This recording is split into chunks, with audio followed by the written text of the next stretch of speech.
Guys, आप सभी को फिर से एक बार एक नए वीडियो में स्वागत है। तो गाइस, आज के इस वीडियो में हम लोग कुछ क्वेश्चन आंसर को देखेंगे और साथ ही साथ गाइस हम लोग देखेंगे कि मिश्रातु, विद्युत रोधी पदार्थ और चालक का प्रतिरोधकता क्या होता है। तो चलिए गाइस, आज की इस क्लास को शुरू करते हैं। तो गाइस, पिछली क्लास में हम लोगों ने ओम का नियम को पढ़ा था। तो गाइस, अगर आप लोगों ने वो वीडियो नहीं देखा तो गाइस आप लोग डिस्क्रिप्शन में एक लिंक है तो उससे देख सकते हैं। तो गाइस देखिए, तो गाइस प्रतिरोधकता के लिए हम लोगों ने एक फॉर्मूला को देखा था। देखिए, हम लोगों ने देखा था जो प्रतिरोध होता है तो वो समानुपाती होता है लंबाई का, चालक का लंबाई का समानुपाती होता है। फिर प्रतिरोध समानुपाती होता है, व्युत्क्रमानुपाती होता है चालक का अनुप्रस्थ काट का क्षेत्रफल का। तो गाइस फिर देखिए, ये हो जाएगा L/M। तो गाइस, अगर हम लोग इस समानुपाती का निशान को हटाएंगे तो उसके लिए एक स्थिरांक लगेगा। तो देखिए R फिर रो L/M। तो गाइस ये रो, ये क्या है? ये प्रतिरोधकता है,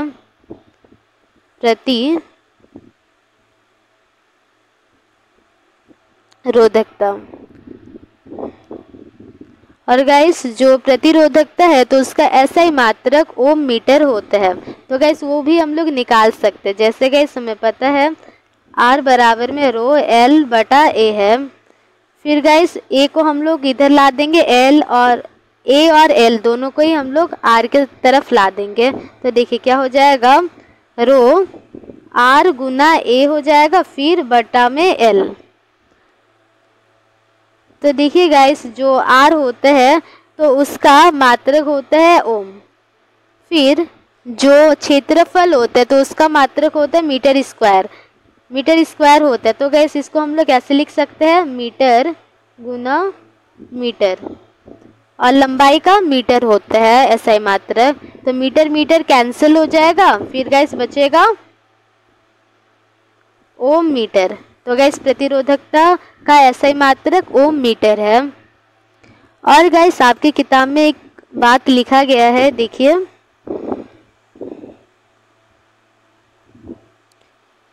इसे पढ़ते हैं। किसी पदार्थ का प्रतिरोध तथा प्रतिरोधकता दोनों ही ताप में परिवर्तन के साथ परिवर्तित होते हैं। तो गाइस अगर हम लोग किसी भी चालक का तापमान को परिवर्तित करते हैं तो उसके साथ ही साथ प्रतिरोध और प्रतिरोधकता भी परिवर्तित होने लगता है।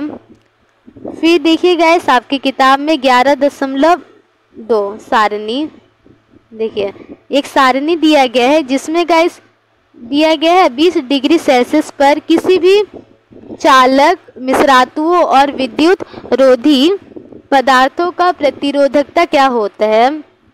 तो देखिए सबसे पहले चालक का दिया गया है। तो देखिए गाइस, सिल्वर का 1.60 गुना में 10 की घात -8 है। तो 1.60 और 10 की घात -8 का मतलब गाइस बटा में 1 के बाद 8 जीरो लगा देना है। तो गैस कितना ज़्यादा छोटा मान है। फिर गैस अगर हम लोग मिश्रातुओं का देखते हैं, मिश्रातु, तो गैस मिश्रातु के विषय में हम लोग अध्याय 3 में पढ़े थे। जैसे कि गैस पीतल हो गया, तो पीतल किसका मिश्रातु है? तो गैस पीतल मिश्रातु है जस्ता प्लस कॉपर, जिंक और कॉपर का मिश्रातु है। तो देखिए इसमें कंस्टेटन है जो कि गाइस कॉपर और निकेल का मिश्रातु है। फिर मैंगनीज है जो कि गाइस कॉपर, मैंगनीज और निकेल का मिश्रातु है। और गाइस सबसे इम्पॉर्टेंट है नाइक्रोम का, जिसको गाइस नाइक्रोम या फिर निक्रोम दोनों कहते हैं। तो देखिए ये किसका मिश्रातु है? तो गाइस ये सबसे ज़्यादा इम्पॉर्टेंट है। और देखिए क्या है, निकेल, क्रोमियम, मैंगनीज और आयरन का मिश्रातु है। तो 4 चीज़ों से मिलकर बना होता है कौन? निक्रोम। तो देखिए गैस मिश्रातुओं का प्रतिरोधकता, तो गैस मिश्रातु का प्रतिरोधकता चालक की तुलना में थोड़ा ज़्यादा होता है। तो देखिए 4 9 और फिर गैस नीचे में 10 की घात -6 है, तो मतलब 1 के बाद 6 0 हो जाएगा। तो गैस आप लोग देख सकते हैं इसका जो प्रतिरोधकता है तो वो चालक की तुलना में थोड़ा ज़्यादा है। फिर देखिए विद्युत रोधी, तो विद्युत रोधी का देखते हैं कांच आ जाएगा, कठोर, फिर एबोनाइट, डायमंड, तो ये सब गैस विद्युत रोधी में आ जाएगा जो कि गैस विद्युत धारा का चालन नहीं करता। तो इसका काफ़ी ज़्यादा प्रतिरोधकता देखने को मिलता है। 10 की घात 10 से लेकर 10 की घात 14, तो गैस 10 की घात 10 का क्या मतलब है, 1 के बाद 10 तो 0, और फिर गैस ओम मीटर, इतना प्रतिरोधकता होता है इसका, 1 5 और 5। ठीक, तो फिर देखिए गाइस, तो गाइस अगर आपसे कोई पूछे कि प्रतिरोधकता सबसे ज़्यादा किसका होता है, प्रतिरोधकता, तो गाइस पहला होता है प्रतिरोधकता सबसे ज़्यादा विद्युत रोधी। फिर गाइस होता है मिश्रातुओं का,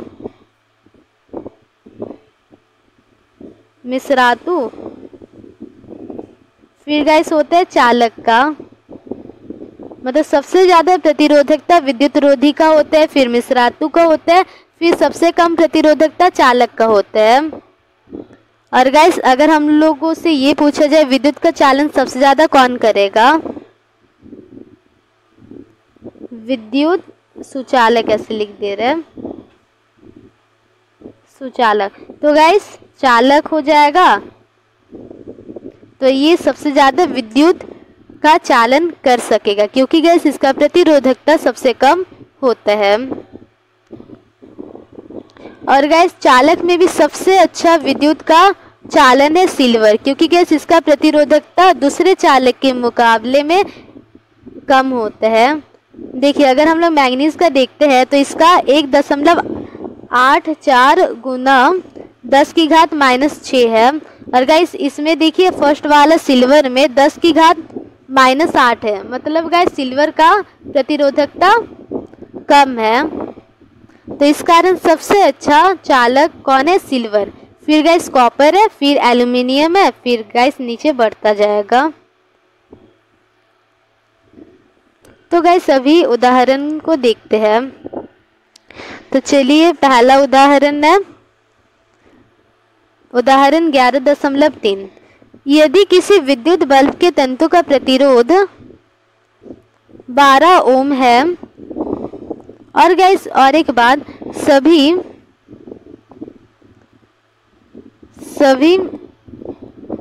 पदार्थों का रोधकता या फिर बोल सकते हैं प्रतिरोध अलग अलग होता है।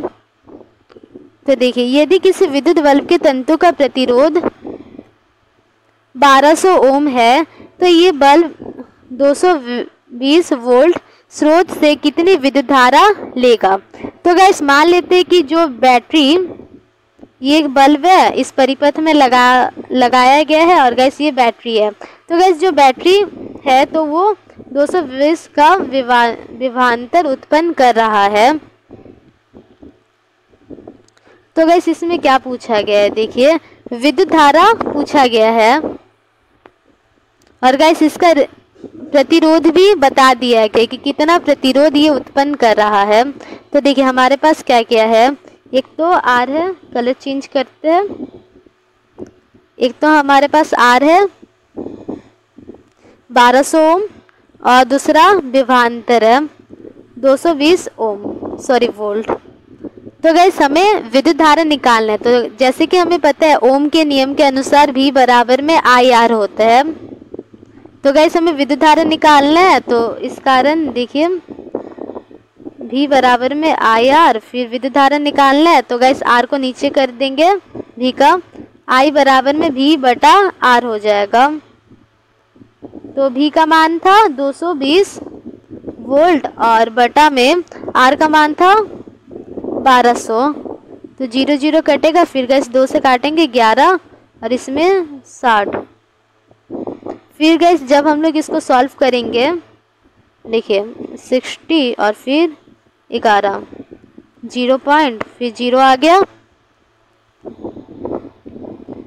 तो गैस अभी 1 से ही जाएगा, 50 आ गया, फिर गैस 0 ले लिए, तो देखिए अभी 8 से करेंगे 480, फिर गैस 20, फिर देखिए ऐसे आ रहा है 0.183 एम्पियर। तो देखिए गैस इसका आंसर आ गया। फिर देखिए बी नंबर, यदि किसी विद्युत हीटर, तो गैस अभी हीटर का बात किया गया है कि कुंडली का प्रतिरोध 100 ओम है, तो विद्युत हीटर 220 वोल्ट स्रोत से कितना धारा लेगा। तो गैस इसमें भी विद्युत धारा ही पूछा गया है। तो चलिए देखिए इसमें विभवांतर भी वही पहले जैसे दिया गया है 220 वोल्ट और प्रतिरोध दिया गया है 100 ओम। तो गाइस हमें पता है I बराबर में V बटा R हो जाएगा, तो 220 बटा 100, तो गाइस 2.2 एम्पियर हो जाएगा इसका आंसर। देखिए फिर देखिए गाइस उदाहरण 11.4, इसको करते हैं 11.4। तो जब कोई विद्युत हीटर विद्युत स्रोत से 4 एम्पीयर विद्युत धारा लेता है, तब उसके टर्मिनल के बीच विभवांतर 60 वोल्ट है। फिर गाइस जब ये विद्युत हीटर, देखिए उस समय विद्युत हीटर कितनी विद्युत धारा लेगा जब विभवांतर को 120 वोल्ट तक बढ़ा दिया जाएगा। तो गाइस पहला स्थिति में क्या बताया गया है, ये पहला स्थिति में दिया गया है जो विद्युत धारा है तो वो 4 एम्पीयर है और जो विभवांतर है तो वो 60 वोल्ट है। और गाइस दूसरा स्थिति में ऐसे बताया गया जो विभवांतर है तो उसको हम लोग पहले वाले विभवांतर का 2 गुना कर दिए हैं। अभी गाइस विभवांतर 120 वोल्ट है। तो गाइस जैसे कि हमें पता है भी समानुपाती होता है आई का, तो गाइस अगर हम लोग भी को 2 गुना बढ़ाएंगे तो आई भी 2 गुना बढ़ जाएगा।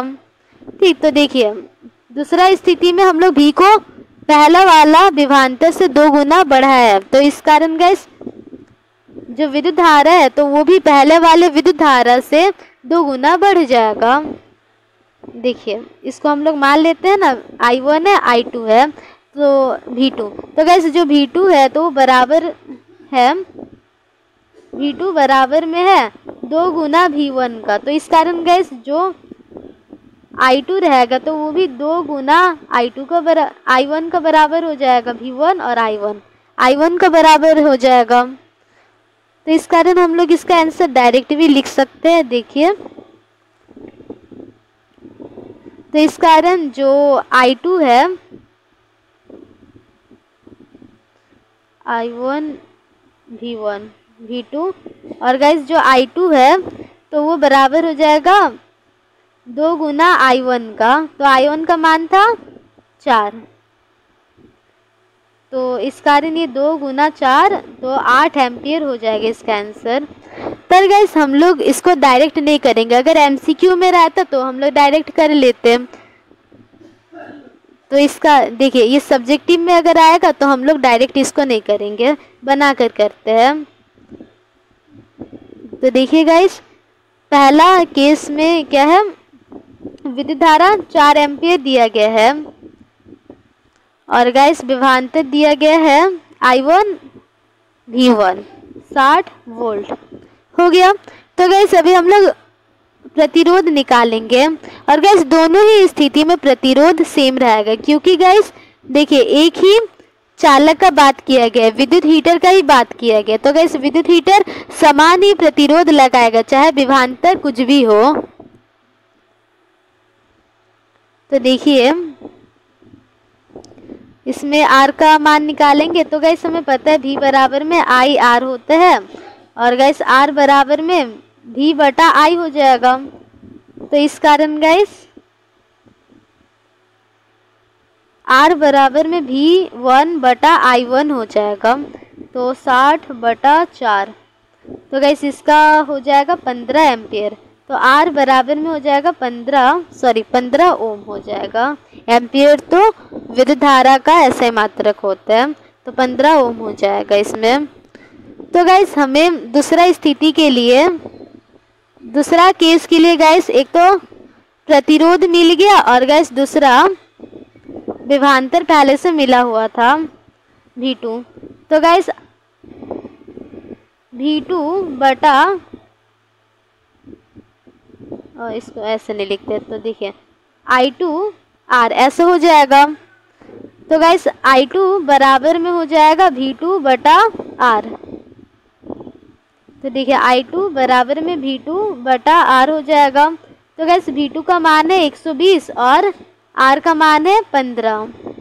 तो गाइस जब हम लोग इसको सॉल्व करेंगे, देखिए 15 8 120 होता है, तो 8 ओम आंसर आ जाएगा। तो गाइस अगर आपसे एग्ज़ाम में ये क्वेश्चन सब्जेक्टिव में पूछा जाए तो गाइस आप लोग को इस प्रकार बनाना है जैसे गाइस बुक में हल किया गया है।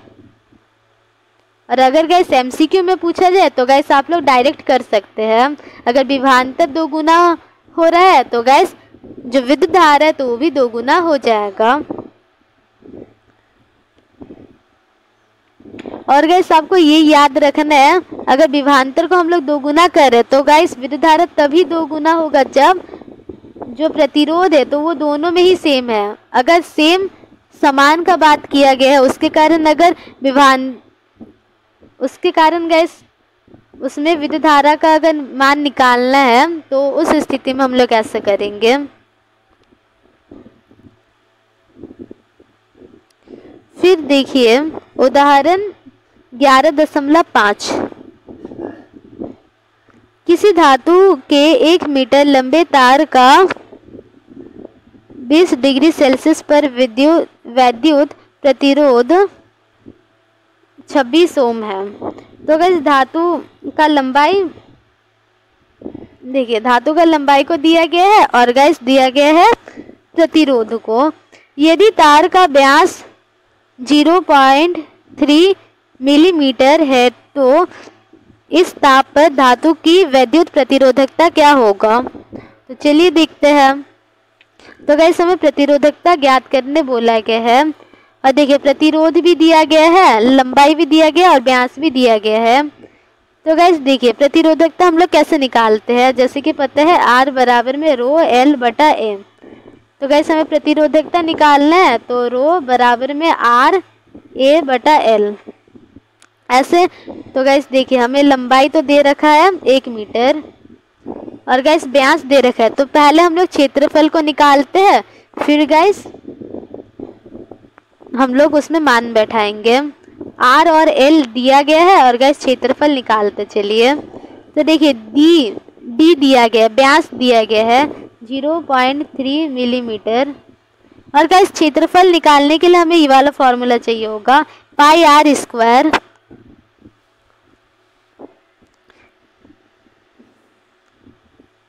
तो गाइस इतना दिया गया है। तो देखिए इसको अगर हम लोग मीटर में परिवर्तित करते हैं तो कैसे करेंगे। तो देखिए गाइस 1 मिलीमीटर तो बराबर में होता है 1/1000 मीटर का। तो देखिए हमें 0.3 मिलीमीटर दिया गया है, तो गाइस देखिए 0.3 मिलीमीटर तो बराबर में हो जाएगा 0.3 गाइस नीचे में 30 मीटर। और गाइस इसको हम लोग कैसे लिख सकते हैं, 10 की घात -3 ऐसे लिखते हैं। देखिए 10 के बाद 3 जीरो है तो इसको हम लोग 0.3 10 की घात 3 लिखेंगे। और गाइस जब हम लोग इसको ऊपर लाएंगे तो इसका देखिए क्या हो जाएगा 0.3 गुना 10 की घात -3 ऐसे हो जाएगा। तो गाइस ये हमारा डी निकल गया मीटर में। तो गाइस अभी हमें क्या निकालना है, तो देखिए गाइस अभी हमें त्रिज्या निकालना है। तो देखिए त्रिज्या निकालने के लिए -3/2 तो ऐसा हो गया। तो देखिए अभी इसको कैसे सॉल्व करेंगे। नीचे में 10 और गाइस ये हो जाएगा 2 3 1.5 हो गया। तो देखिए 1 दशमलव, तो गाइस इसका आ जाएगा 1.5। और गाइस इसको अगर हम लोग ऊपर में भेजेंगे तो और एक देखिए -4 हो जाएगा। तो गाइस आर हमारा आया 1.5 गुना 10 की घात -4। देखिए गाइस ऐसे कैसे हुआ, 10 की घात -3 था ऊपर में और 10 नीचे में था। तो गाइस नीचे वाला को अगर हम लोग ऊपर भेज रहे हैं तो इसका मतलब हो रहा है 10 की घात -3 गुना में 10 की घात -1, क्योंकि गाइस नीचे 1 0 था और ऊपर जाएगा तो 10 की घात -1 हमें लिखना पड़ेगा। और गाइस अगर -3 और -1 को प्लस करेंगे तो हमें 10 की घात -4 मिल जाता है।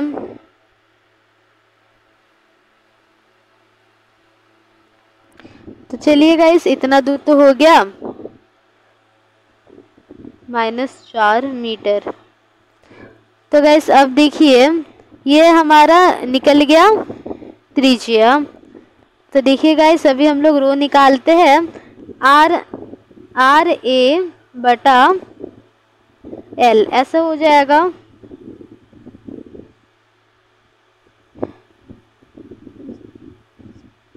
तो देखिए गाइस आर ए बटा एल ऐसा था। तो गाइस हम लोग ए की जगह में ऐसे लिख सकते हैं, पाई आर स्क्वायर ऐसे लिख सकते हैं, बटा में एल।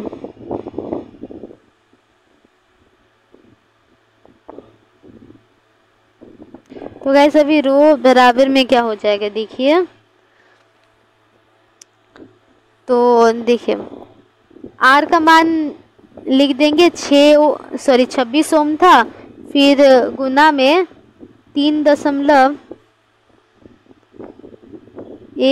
और फिर गाइस गुना में हो जाएगा आर स्क्वायर। तो गाइस 1.5 गुना 10 की घात -4 का होल स्क्वायर और फिर बटा में हो जाएगा आर, फिर ये तो हो गया, फिर गाइस एल। तो एल का मान कितना था, 1 मीटर था। तो गाइस जब हम लोग इसको सॉल्व करेंगे तो हमारा आंसर इतना आ जाएगा। तो गाइस इतना ज़्यादा भयंकर सवाल नहीं आएगा आपका एग्ज़ाम में, आने का चांस कम रहता है। तो फिर देखिए इसमें गाइस और एक बात पूछा गया था, जो प्रतिरोधकता निकल कर आएगा तो वो किसका प्रतिरोधकता है। तो देखिए ये वाला प्रतिरोधकता अगर हम लोग सारणी 11.2 में देखेंगे 1.84 था। तो देखिए ये मैंगनीज का है। तो गाइस ये किसका प्रतिरोधकता है, तो गाइस ये मैंगनीज का प्रतिरोधकता है। फिर देखिए गाइस उदाहरण 11.6, दिए गए पदार्थ किसी एक एल लंबाई ए मोटाई के तार का प्रतिरोध 4 ओम है, इसी पदार्थ के किसी अन्य का प्रतिरोध क्या होगा अगर लंबाई L/2 और मोटाई 2a है। तो चलिए गाइस देखते हैं। तो देखिए पहला वाला स्थिति में क्या बताया गया है, पहला स्थिति का देखते हैं।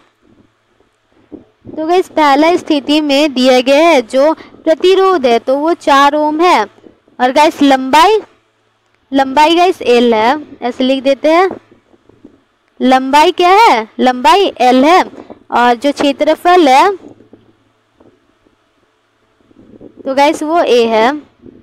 तो जैसे कि हमें पता है, और गाइस उसको हम लोग R मान लेंगे ना, R1 मान लेंगे प्रतिरोध को। तो देखिए ऐसे मान लेते हैं, पहली स्थिति R1 बराबर में 4 ओम है। तो गाइस हमें पता है जो R होता है तो वो बराबर में रो L/A होता है, जिसमें गाइस R, L और A दोनों आ रहा है, सॉरी तीनों आ रहा है। तो देखिए रो L बटा A। तो लंबाई को L ही लेना था और क्षेत्रफल को A ही लेना था। बस गाइस प्रतिरोध को R1 लेना था। तो इसको हम लोग कैसे लिख सकते हैं? R1 बराबर में 4 ओम, ऐसे है। तो गाइस ये पहला समीकरण बन गया। फिर देखिए दूसरा स्थिति में क्या बताया गया है कि हमें लंबाई को लेना है L बटा 2 और क्षेत्रफल को लेना है 2 m। तो चलिए अभी करके देखते हैं। अभी गाइस हमें दूसरा प्रतिरोध, इसके लिए प्रतिरोध को निकालना है कि कितना प्रतिरोध निकल रहा है। तो चलिए देखिए R2 बराबर में रो L ऐसे होता है। तो गाइस देखिए इसमें जो लंबाई है तो वो L बटा 2 है। तो इसको हम लोग रो L बटा 2 ऐसे कर देंगे। फिर गाइस नीचे में क्या करेंगे, एरिया क्या है, क्षेत्रफल 2 है, A है।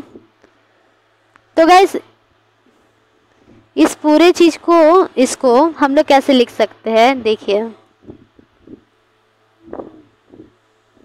R2 बराबर में रो L बटा 2 गुना में 1 बटा 2a। क्योंकि गाइस देखिए ऐसे था पहले भागा में 2a ऐसे था, ठीक। तो गाइस अगर इस भाग का निशान को अगर हमें गुना के निशान में परिवर्तित करना है तो हम लोग कैसे करते हैं? तो गाइस देखिए बीच में गुना कर देंगे, जो ऊपर है उसको हम लोग नीचे कर देंगे, ऐसे इसको लिखा जाता है। तो गाइस देखिए अभी R2 बराबर में रो L, तो 2 गुना 2a कितना हो जाएगा? तो रो L बटा 4a ऐसा हो गया। तो गाइस ये R2 है ना। तो गाइस देखिए रो L बटा a। तो गाइस समीकरण पहला में हम लोग क्या देखे थे, जो R1 है तो बराबर में रो L बटा a है और बराबर में क्या है, 4 ओम है। तो गाइस इसको हम लोग 4 ओम के बराबर मान सकते हैं, ले सकते हैं, लिख सकते हैं। तो देखिए इसके कारण जब हम लोग उसको 4 ओम लिखते हैं और गाइस नीचे में 4 था, तो देखिए 4 से 4 कैंसिल हुआ और गाइस बचा। तो गाइस R2 का मान हो जाएगा 1 ओम। तो देखिए इसमें दिया गया पहला प्रतिरोध इतना था, फिर गाइस दूसरा प्रतिरोध इतना निकल गया, देखिए इतना निकल गया। और गाइस ये रो L बटा a को हम लोग R1 लिख सकते हैं या फिर गाइस 4 ओम डायरेक्ट भी लिख सकते हैं, क्योंकि गाइस इसका मान क्या था, इसका मान 4 ओम था। तो 1 बटा 4 गुना 4 ओम, तो गाइस आंसर आ गया 1 ओम। तो गाइस चलिए अभी क्वेश्चन आंसर को देखते हैं। गाइस पहला में लिखा गया है धातु का प्रतिरोधकता सबसे कम होता है, फिर मिश्रातुओं का प्रतिरोधकता होता है और सबसे ज्यादा प्रतिरोधकता विद्युतरोधी पदार्थ जैसे रबड़, कांच की होती है। फिर देखिए प्रतिरोधकता को विशिष्ट प्रतिरोध के नाम से भी जाना जाता है। तो गाइस ये भी इम्पोर्टेंट है। फिर देखिए प्रतिरोध और प्रतिरोधकता में क्या अंतर है, तो चलिए पढ़ते हैं। तो पहला अंतर किसी पदार्थ का वो गुण, तो प्रतिरोध का डेफिनेशन दिया गया है। तो देखिए किसी पदार्थ का वो गुण जिसके कारण वो अपने में से होकर गुजरने वाले विद्युत धारा का विरोध करती है, तो उसे हम लोग प्रतिरोध कहते हैं। तो गाइस जो प्रतिरोध है तो वो किसी भी पदार्थ का क्या होता है, गुण होता है। और गाइस प्रतिरोधकता किसको कहते हैं, जैसे मान लेते हैं ये कोई चालक ले लिए, तो गाइस ऐसा मान लेते हैं ये चालक 1 मीटर का है, इसका जो क्षेत्रफल है तो वो 1 मीटर स्क्वायर है। तो उस क्षेत्रफल में कितना ज़्यादा, उस क्षेत्रफल और उस लंबाई का जो चालक है तो उसमें कितना ज़्यादा प्रतिरोध लग रहा है, तो उसी को हम लोग प्रतिरोधकता कहते हैं। तो देखिए किसी पदार्थ का एकल लंबाई 1 मीटर लंबाई मान लेते हैं, और एकल अनुप्रस्थ काट के क्षेत्रफल 1 मीटर स्क्वायर अनुप्रस्थ काट के क्षेत्रफल के प्रतिरोध को प्रतिरोधकता कहते हैं। फिर प्रतिरोध का SI मात्रक ओम होता है, जबकि गैस जो प्रतिरोधकता होता है तो उसका SI मात्रक ओम मीटर है।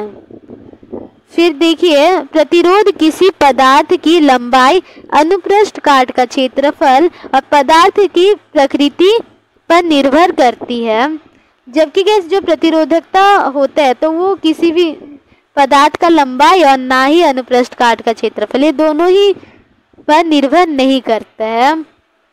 तो गाइस ये इसका अंतर हो गया। तो गाइस अभी हम लोग प्रश्न की ओर बढ़ते हैं। तो देखिए पहला प्रश्न, किसी चालक का प्रतिरोध किन कारकों पर निर्भर करता है? तो गाइस देखिए, किसी चालक का प्रतिरोध निम्नलिखित कारकों पर निर्भर करता है। तो पहला है चालक की लंबाई पर, दूसरा चालक की अनुप्रस्थ काट का क्षेत्रफल पर, फिर गाइस तीसरा है चालक की पदार्थ की प्रकृति पर।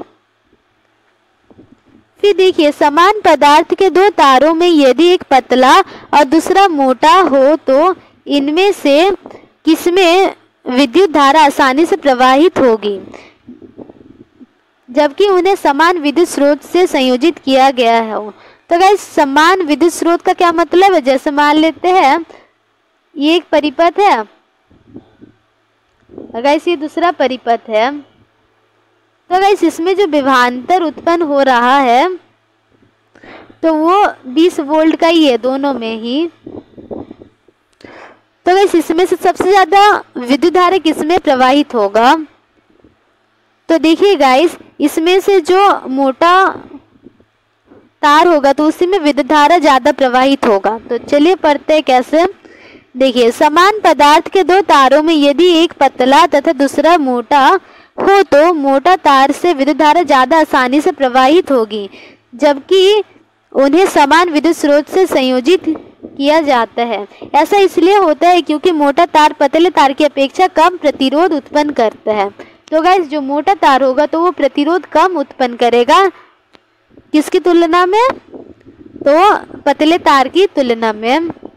क्योंकि गाइस देखिए, अगर हम लोग क्षेत्रफल को बढ़ा देंगे, जैसे कि हम लोगों ने पढ़ा था जो R होता है तो वो व्युत्क्रमानुपाती होता है क्षेत्रफल का। तो गैस अगर हम लोग क्षेत्रफल को बढ़ाएंगे तो प्रतिरोध घट जाता है। तो इसी कारण गैस मोटा तार में विद्युत धारा ज़्यादा प्रवाहित होगा, क्योंकि गैस उसका प्रतिरोध कम है, इस कारण। फिर देखिए और गैस देखिए और एक बात, देखिए ये तार मोटा है, तो मोटा है मतलब क्षेत्रफल ज़्यादा है, और क्षेत्रफल ज़्यादा है मतलब प्रतिरोध कम है, और प्रतिरोध कम है मतलब विद्युत धारा इसमें से सबसे ज़्यादा प्रवाहित होगा। फिर देखिए, मान लीजिए किसी विद्युत अवयव के दो सिरों के बीच विभवांतर उसके पूर्व के विभवांतर की तुलना में घटाकर आधा कर देने पर भी उसका प्रतिरोध नियत रहता है, तब उस अवयव से प्रवाहित होने वाला विद्युत धारा में क्या परिवर्तन होगा। तो गाइस देखिए इसका क्या मतलब है। तो पहला स्थिति हम लोग लेंगे और दूसरा स्थिति। तो पहला स्थिति में जो विभवांतर है तो मान लेते हैं V है, फिर गाइस जो प्रतिरोध है तो वो R है, और I1, तो गाइस जो विद्युत धारा है तो वो I1 मान लेते हैं। फिर दूसरा स्थिति में जो V1 है, सॉरी जो V2 है तो वो अभी घटकर आधा हो गया, V/2 का। फिर गाइस प्रतिरोध पहले के जैसे ही है, तो गाइस अभी बताना है जो I2 है तो वो अब क्या होगा। तो चलिए देखते हैं। देखिए, प्रवाहित विद्युत धारा को घटाकर, माना पहला विभवांतर V1 है, पहला विद्युत धारा I1 है, फिर पहला प्रतिरोध R1 है। तो गाइस हमें प्रश्न में क्या दिया गया है, जो R1 है तो वो R2 के बराबर में है, मतलब पहला प्रतिरोध दूसरे प्रतिरोध के बराबर है। तो देखिए दूसरा प्रतिरोध का बारे में भी बताया गया है, दूसरा प्रतिरोध R2 है, फिर गाइस दूसरा विद्युत धारा I2 है। तो गाइस हमें प्रश्न में दे रखा है जो प्रतिरोध है तो वो क्या है, दोनों ही स्थितियों में बराबर है। तो तो इस कारण गैस दोनों ही स्थितियों में जब बराबर है तो उसको हम लोग सिंगल R मान सकते हैं। R1 बराबर में R2 बराबर में R। फिर गैस जो विभवांतर दूसरा वाला विभवांतर है तो वो पहले विभवांतर का आधा है, ऐसे बोला गया है। तो देखिए हमें पता है जो I बराबर में होता है V बटा R का। तो गैस सबसे पहले हम लोग I1 को निकालेंगे, क्या हो रहा है देखते हैं। तो देखिए हमें पता है I बराबर में V बटा R का है, V बटा R होता है। तो देखिए हमें I1 निकालना है, तो I1 बराबर में V बटा R1। तो गैस हम लोगों ने देखा था जो R1 है तो वो R का बराबर है, तो इसको हम लोग ऐसे लिख सकते हैं V1 बटा R। तो देखिए ये पहला समीकरण हो गया। फिर गैस दूसरा समीकरण तो नहीं, दूसरे स्थिति को देखते हैं। तो दूसरा स्थिति में भी हम लोग विद्युत धारा को ही निकालेंगे। तो I2 बराबर में, क्योंकि गैस बस इसमें विद्युत धारा आधा हो रहा है या नहीं वही देखना है। तो देखिए I2 बराबर में V2 बटा R2। तो गैस R2 को हम लोग R माने थे, तो देखिए V2 बटा R। तो गैस हमारा हो गया I2 बराबर में V2 बटा R। तो गैस हमें और एक बात पता है, जो V2 है तो वो देखिए सेकेंड स्थिति में जो विभवांतर होता है तो वो पहला वाला विभवांतर का आधा हो जाता है। तो गैस हम लोग V2 को V1 बटा 2 लिख सकते हैं। तो देखिए I2 बराबर में V1 बटा 2 बटा R। तो गैस इसको अगर हम लोग सॉल्व करेंगे, देखिए V1 बटा 2 गुना में 1 बटा R। तो देखिए इसमें आ जाएगा I2 बराबर में V1 बटा में 2R, ऐसा आ गया। तो गाइस हम लोगों ने एक अभी देखे थे V1 बटा R, तो ये I1 के बराबर होता है। देखिए इसमें लिखा है I1 बराबर में V1 बटा R। तो देखिए तो हम लोग I2 बराबर में V1 बटा 2R, तो V1 बटा R को I1 लिख सकते हैं। तो I2 बराबर में I1 बटा 2। तो देखिए इसमें दिया गया है, लिखा गया है, देखिए I1 बटा 2। तो गैस इस हिसाब से प्रूफ होता है कि जो दूसरा विद्युत धारा होगा दूसरा स्थिति में, तो वो पहला वाला विद्युत धारा का आधा हो जाएगा। और गैस हम लोग डायरेक्ट भी समझ सकते हैं, जैसे कि गैस हमें पता है, देखिए अगर दोनों ही स्थिति में प्रतिरोध समान रहेगा, मतलब गाइस जो V बटा I है तो ये दोनों ही स्थिति में समान है। तो दोनों ही स्थिति में समान कब होगा? तो देखिए दोनों ही स्थिति में समान तब होगा जब V समानुपाती I होगा। अगर हम लोग V को 2 गुना बढ़ा रहे हैं तो गैस I भी 2 गुना बढ़ जा रहा है। अगर हम लोग V को आधा करें तो विद्युत धारा भी आधा हो जा रहा है। तो गैस इसमें साफ साफ बताया गया है इस क्वेश्चन में कि विभवांतर को हम लोग आधा करें, तो गैस उससे पता चलता है जो विद्युत धारा है तो वो भी आधा हो जाएगा। तो देखिए इसमें लिखा भी है, यदि किसी विद्युत अवयव के 2 सिरों के बीच विभवांतर को उसके पूर्व के विभवांतर की तुलना में घटाकर आधा कर देने पर भी उसका प्रतिरोध नियत रहता है, तब उस अवयव से प्रवाहित विद्युत धारा भी घटकर आधा हो जाएगा।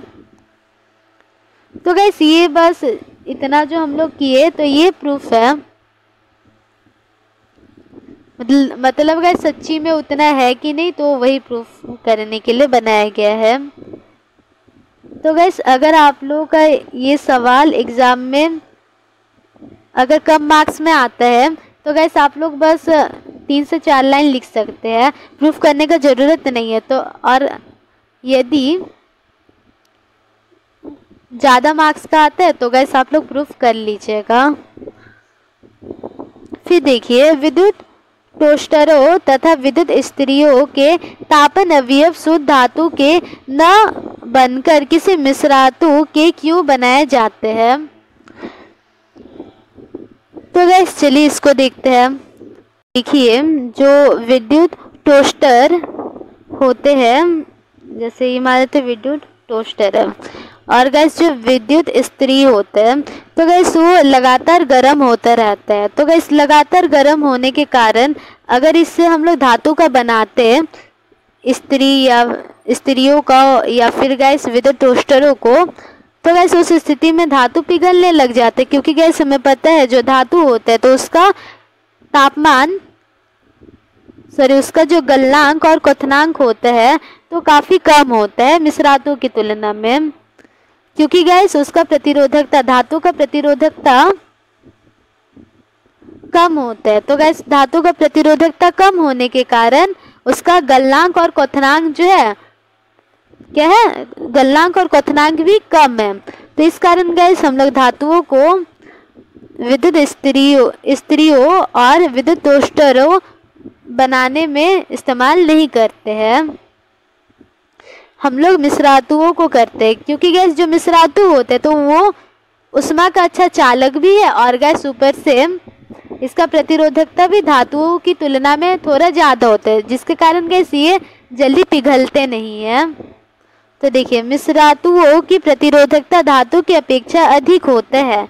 मिश्रातुओं का उच्च ताप पर शीघ्र ही उपचयन मतलब गैस दहन नहीं होता है। इसीलिए मिश्रातुओं का इस्तेमाल विद्युत टोस्टरों और विद्युत इस्त्रियों के तापन अवयव में होता है। फिर देखिए निम्नलिखित प्रश्न के उत्तर दीजिए। वो भी गाइस जो तालिका इसमें सारणी 11.2 से गाइस हमें उत्तर देना था। तो देखिए पहला प्रश्न है आयरन और मरकरी में कौन अच्छा विद्युत चालक है। तो गैस वही अच्छा विद्युत चालक होगा जो गैस जिसका प्रतिरोधकता कम होगा। तो गैस अगर हम लोग सारणी 11.2 को देखेंगे तो उसमें सबसे कम विद्युत प्रतिरोधकता मरकरी की अपेक्षा आयरन का कम विद्युत प्रतिरोधकता होता है। तो इसी कारण गैस जो आयरन है तो मरकरी की अपेक्षा अच्छा विद्युत चालक है। फिर देखिए दूसरा प्रश्न है कौन सा पदार्थ सर्वश्रेष्ठ चालक है। तो गैस हम लोगों ने देखा जो सिल्वर होता है, चांदी होता है, तो उसका विद्युत प्रतिरोधकता काफ़ी ज़्यादा कम होता है। तो इसी कारण चांदी सर्वश्रेष्ठ चालक माना जाएगा। गैस सारणी 11.2 में तो देखिए जो सिल्वर है तो उसका प्रतिरोधकता सबसे कम है, तो इसी कारण सिल्वर सबसे अच्छा चालक है। और दूसरा पहला वाला प्रश्न क्या था, आयरन और मरकरी में विद्युत का अच्छा चालक कौन है। तो देखिए आयरन का प्रतिरोधकता मरकरी की तुलना में कम है, तो इसी कारण आयरन विद्युत का अच्छा चालक है। किसकी तुलना में, मरकरी की तुलना में। तो गाइस आज के लिए इतना ही। अगर आपको ये वीडियो अच्छा लगा तो इस वीडियो को लाइक कीजिए और ऐसे वीडियोस के लिए चैनल को भी सब्सक्राइब कर लीजिए।